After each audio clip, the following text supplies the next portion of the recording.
அடிக்கிற சம்மர்ல பெட்ஸை எப்படி சேஃப்கார்ட் பண்ணலாம்? ஏப்ரல் மேலெல்லாம் பார்த்தீங்கன்னா ரொம்ப டீஹைட்ரேஷன் ஆகும். எப்பவுமே தண்ணி வைங்க. அதே மாதிரி வந்து மாடியில், ஓப்பன் மாடியில் வந்து கட்டி போடாதீங்க. சில பேர் அது டாய்லெட் போகணுன்ட்டுலாம் கட்டி போடுவாங்க, சன்ஸ்ட்ரோக் வரும். அதே மாதிரி இந்த ப்ரீட்ஸ் வளர்க்குறோம் இல்லையா, ப்ரீட்ஸ் தான் ரொம்ப என்ன சொல்கிறது, இந்த மாதிரி இம்போர்ட்டட் ப்ரீடெல்லாம் ரொம்ப கஷ்டப்படும்.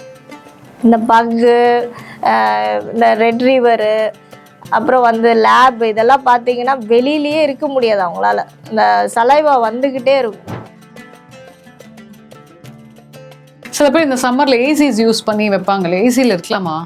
அவங்களுக்கு வேறு வழி இல்லை, நம்ம ஏசியில் தான் வச்சு ஆகணும். அந்த மாதிரி பெட்ஸ்லாம் இப்போ நாட்டு நாய் வளர்த்திங்கன்னா அவங்களுக்கு தேவையே இல்லை. அவங்க எங்கே வேணால் இருந்துப்பாங்க. நம்ம ஆளுங்க வந்து சாக்கடையிலையோ படுத்துட்டு இருப்பாங்க, வெளியிலையோ தண்ணிலையோ இருப்பாங்க. அவங்கள பற்றி பிரச்சனையே இல்லை. பட் இவங்கெல்லாம் பார்த்தீங்கன்னா இவங்கள நம்ம பாதுகாக்கணும். பெட்ஸுக்கு கூட வந்துட்டு இந்த கோல்டு காஃப் எல்லாம் வருமாப்பா? கண்டிப்பாக வரும். எப்படி? இந்த ப்ரீட் டாக்ஸ்க்கெலாம் வரும் உங்களுக்கு. மோஸ்ட்லி இந்த ஜெர்மன் ஷெப்பர்டு, அப்புறம் இந்த பக்கு, இந்த மாதிரிலாம் பார்த்தீங்கன்னா எப்பவுமே மூச்சு வந்து கஷ்டப்படுவாங்க. எப்பவுமே அந்த ப்ராப்ளம் இருந்துக்கிட்டே இருக்கிற மாதிரி இருக்கும். கெனல் காஃப்னு ஒரு வேக்சின் இருக்குது. ஸோ அது வந்து 3 to 4 monthஸில் நீங்கள் போட்டிங்கன்னா இந்த மாதிரி இஷ்யூஸ் வரும். அது எஸ்பெஷலி ப்ரீட் டாக்ஸுக்கு இந்த ப்ராப்ளம் வரும். ப்ரீட் டாக்ஸ் அதிகமாக வாங்காதீங்க. வாங்கிட்டு அதுங்களை வந்து அபேண்டன் பண்ணாதீங்க. ரோட்டில் தான் விட்றீங்க. நிறைய இப்போது ரோட்டில் சுற்றுறதெல்லாம் தெருநாயோட இதுவும் தான் சுற்றிக்கிட்டு இருக்குது. அவங்களுக்கு வாழ தெரியாது. விட்டால் வாழ்ந்துரோன்ற மாதிரி விடுறாங்க. அதுங்களுக்கு வாழ தெரியாது. இன்னொரு நாய் கடிப்பட்டு செத்து தான் போகுது, இல்லை ஆக்சிடென்ட்ல ஐஸ் ஆகுது.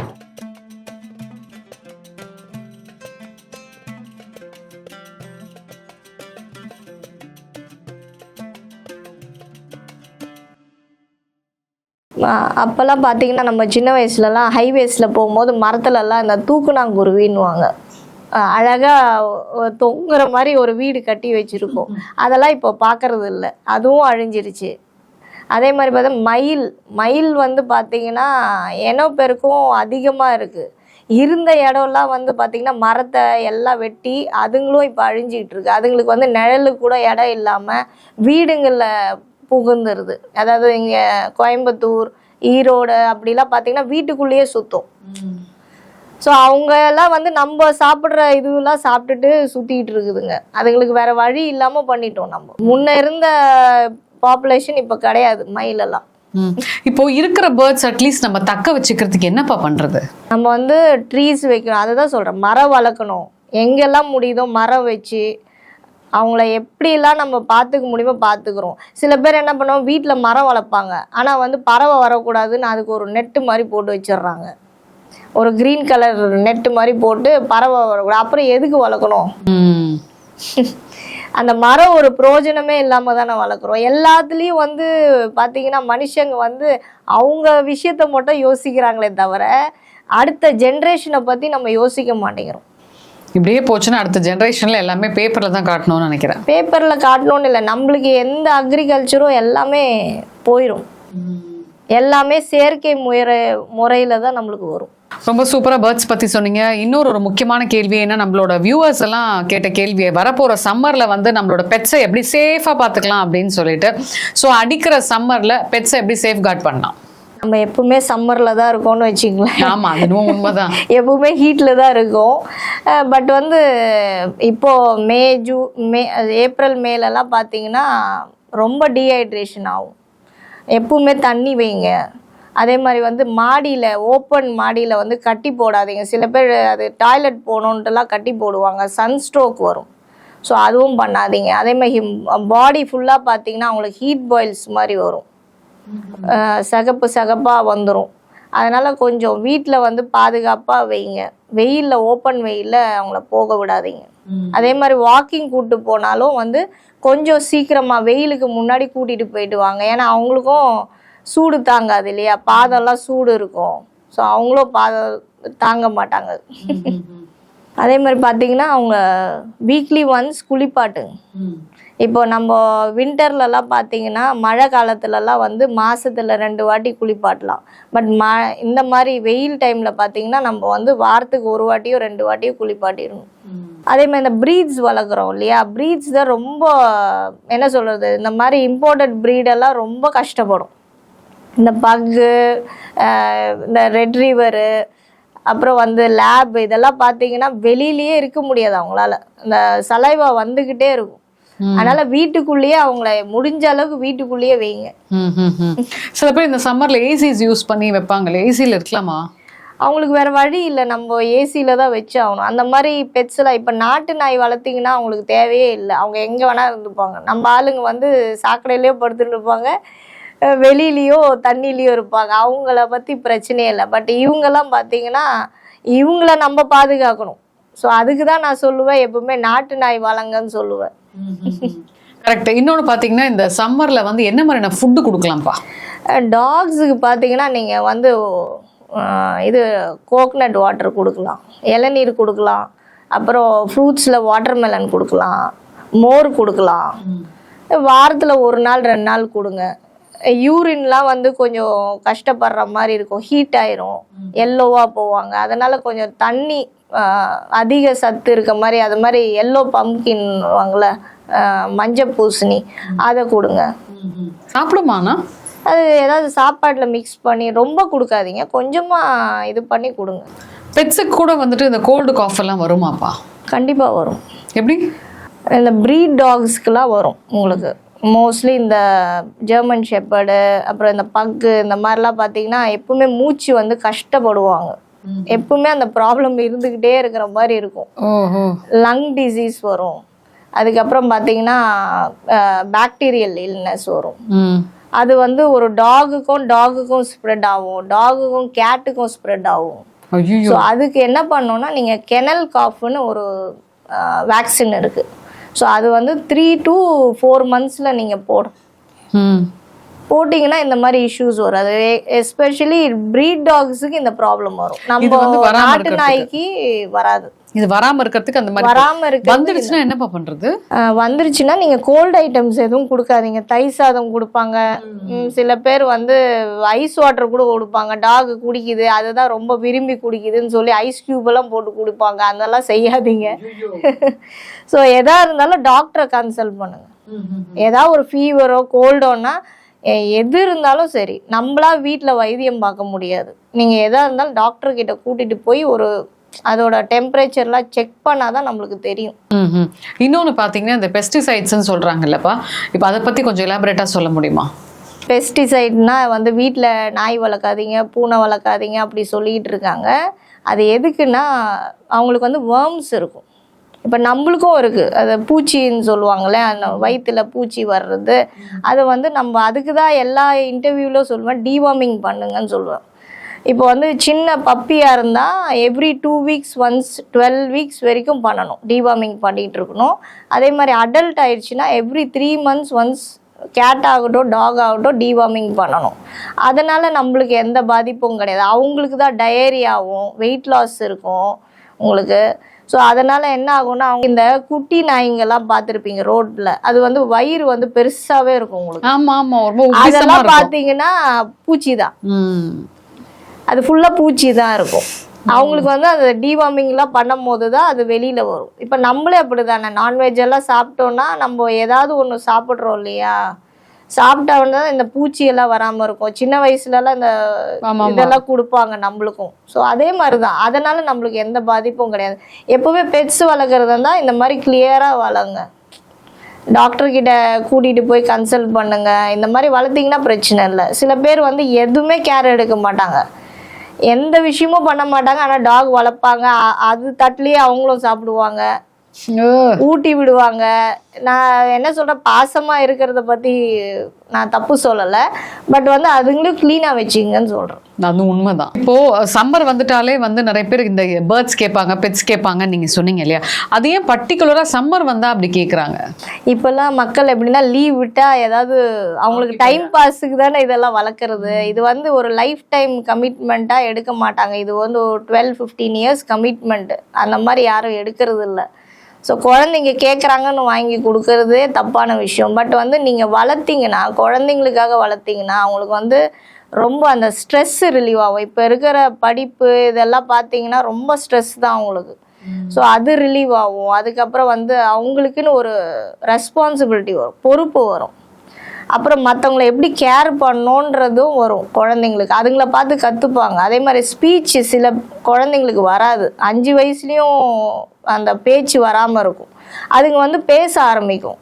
நம்மளே பேசிக்கிறது இல்லை, நம்ம வேலைக்கு போயிடுவோம், பசங்க தனியாக இருப்பாங்க. அப்போ அதுங்களுக்கு பேச்சு துணைக்குன்னு இல்லாமல் பொம்மையை பார்த்து பேசும். இந்த மாதிரி பெட்ஸ் இருக்கும் போது என்னன்னா அந்த பேச்சு தருணம் அதிகரிக்கும். அதே மாதிரி இந்த ஸ்பெஷல் கிட்ஸ் இருக்காங்க பார்த்தீங்களா, அவங்களுக்கு வந்து செவுத்தை பார்த்து பேசுவாங்க. அவங்களுக்கு வந்து ஒன்றுமே ஒரு சென்ஸ் இது மாதிரி இருக்காது. அந்த பட்சத்தில் பார்த்தீங்கன்னா நீங்கள் பெட்ஸ் வாங்கி கொடுத்தா அவங்க ஸ்பீச் இதெல்லாம் நல்லா டெவலப் ஆகும். என்கிட்ட டாக்டரோட பசங்க வந்து ஸ்பெஷல் கிட்ஸாக இருக்கும் போது அவங்களுக்காக வாங்குறாங்க. அவங்களுக்கு வந்து அந்த லோன்லினஸ் தெரியாது. சில பேர் ஒரே குழந்தைய வளருவாங்க. இந்த மாதிரி ஸ்பெஷல் கிட்ஸ்லாம் பார்த்தீங்கன்னா லோன்லியாக இருக்கும். அதுங்க வந்து அந்த ஃபீல் வராது. நம்ம கூட ஒருத்தங்க அண்ணனோ தம்பியோ இருந்தால் எப்படி இருக்குமோ அந்த மாதிரி ஃபீல் பண்ணுவாங்க. நல்ல டெவலப்மெண்ட் தெரியும் உங்களுக்கு. நான் நிறைய வீட்டுக்கு கொடுத்துருக்கேன், அந்த மாதிரி டாக்டர்ஸ் வீட்டுக்கே கொடுத்துருக்கேன். அந்த மாதிரி கிட்ஸ் எல்லாம் நல்லா டெவலப் ஆகிருக்காங்க. நம்ம வந்து ஒரு சயின்ஸாக பார்க்கணும். எப்பவுமே வந்து அவங்கள வந்து டைம் பாஸுக்கு பார்க்காம ஒரு சயின்ஸாக பார்க்கலாம். இப்போது என்ன நம்மளோட டெம்பரேச்சர் கூட அவங்களுக்கு தெரியும்னுவாங்க. நீங்கள் சோகமாக இருந்தால் சந்தோஷமாக இருந்தால் எல்லாமே தெரியும் அவங்களுக்கு. ஸோ உங்களை வந்து நம்ம சோகமாக இருக்கும் போது அவங்க வந்து நம்மளை பேம்பர் பண்ணுவாங்க. ஏன் இப்படி இருக்கே, வா என் கூட வந்து விளையாடுன்ற மாதிரிலாம் பண்ணுவாங்க. ஸோ அதெல்லாம் நம்ம என்ஜாய் பண்ணணுமே தவிர அவங்கள வந்து டைம் பாஸாவோ ஒதுக்குவோ, அதே மாதிரி வயசானா தெருவில் விடுறதோ, அவங்களுக்கு ஒரு உடம்பு சரியில்லாத போனாலோ பார்த்துக்க முடியலன்னு சொல்லி ஹாஸ்பிட்டல்லையோ இல்லை ஷெல்டர்லையோ தள்ளுறது, இதெல்லாம் பண்ணாதீங்க. இப்போது சைக்கலாஜிக்கலாக கூட வந்து இது ஒரு நமக்கு ஒரு நல்ல ஒரு பூஸ்டாக இருக்கும், நமக்கு வந்துட்டு ஒரு நல்ல கம்பேனியன்ஷிப்பாக இருக்கும்ன்றாங்களே. ஆமாம், இப்போ அப்ராட்லலாம் பார்த்தீங்கன்னா தனியாக இருக்கிறவங்களாம் வந்து பெட்ஸ் வளர்ப்பாங்க. ஸோ அவங்களோட ஃபுல் ஸ்ட்ரெஸ் பஸ்டரே இவங்களாக தான் இருப்பாங்க.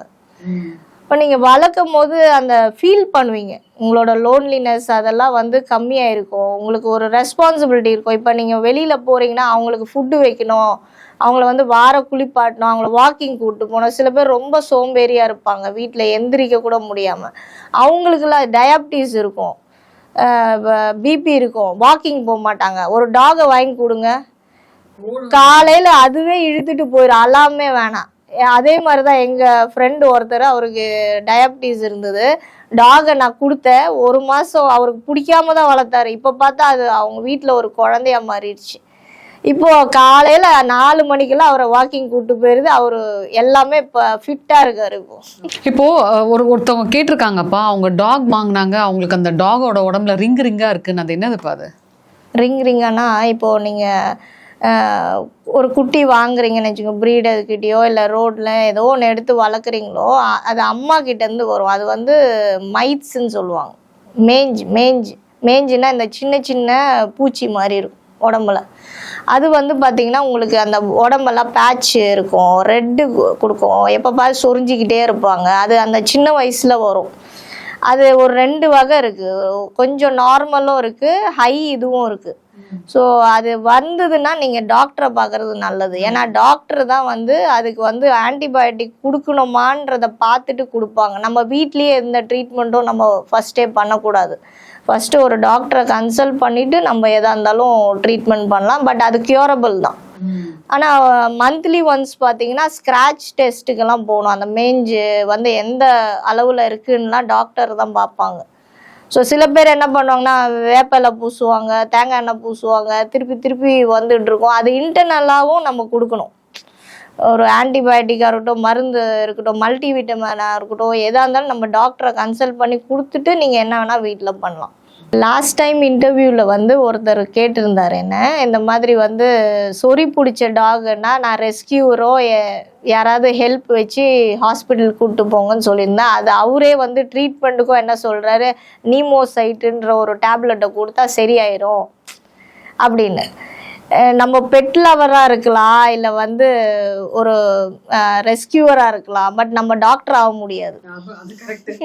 ஓகேங்களா? எதாக இருந்தாலும் டாக்டர் தான் முடிவு பண்ணும். ஒரு 5 இயர்ஸ் எதுக்கு படிச்சுட்டு வந்து உட்காந்துட்டு இருக்காங்க, நம்மளே ட்ரீட்மெண்ட் பார்க்கக்கூடாது. சில பேர் ஐவியே போடுவாங்க.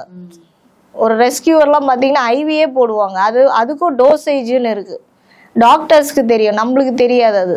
ஸோ அதுக்கு வந்து ஆர்கன் ஃபெயிலியராக இருக்கலாம், அந்த சொறி பிடிச்ச நாய்க்கு ஆர்கன் ஃபெயிலியராக இருக்கலாம், இல்லை வேறு ஏதாவது ஹைலி இன்ஃபெக்டடாக இருக்கலாம்.